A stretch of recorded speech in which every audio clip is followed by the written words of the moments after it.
satu, kita warga UiTM, kita bangsa perkasa, taat dan setia untuk negara, penuh semangat wajar. Kita jangan mudah terlupa pengorbanan perjuangan anak bangsa. Kita jangan mudah terleka kemajuan keamanan yang ada. Kita berterima kasih pada pemimpin-pemimpin negara. Kita rasa penuh bersyukur kerahmatan kemuliaan darinya. Kamilah penyambung pewaris bangsa, kamilah pejabat bangsa Malaysia, kamilah warga berwawasan untuk negaraku.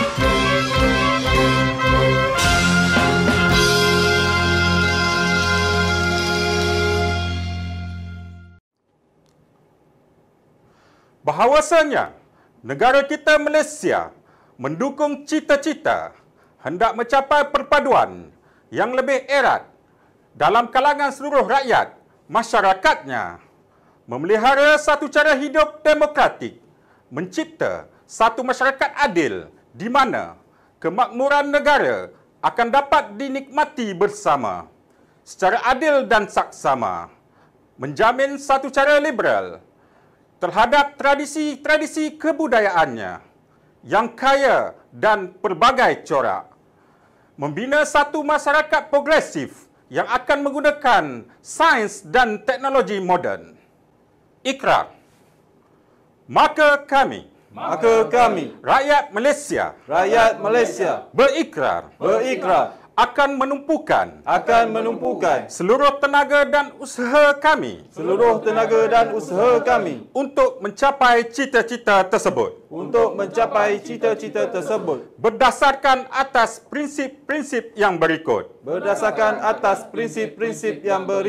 Kepercayaan kepada Tuhan, kesetiaan kepada raja dan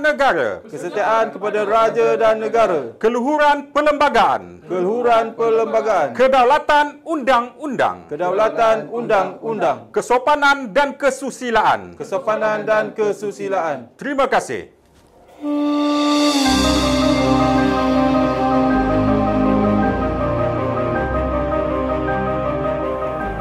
Assalamualaikum warahmatullahi wabarakatuh.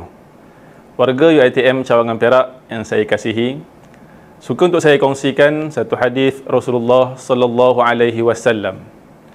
Wa an Aisyah qalat, qala Rasulullah sallallahu alaihi wasallam, al-mahiru bil Qur'an ma'as safaratil kiramil bararah, walladhi yaqra'ul Qur'an wa yatata'ta'u fihi wa huwa alaihi syaqun alaihi ajran, muttafaqun alaih.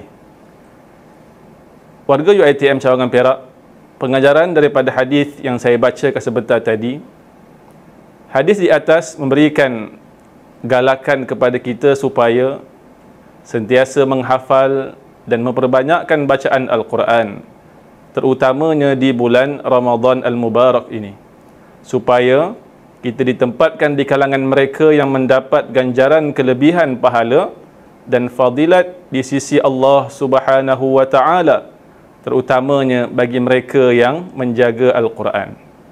Yang kedua, hadis di atas menjelaskan kelebihan serta fadilat mereka yang mahir dengan Al-Quran.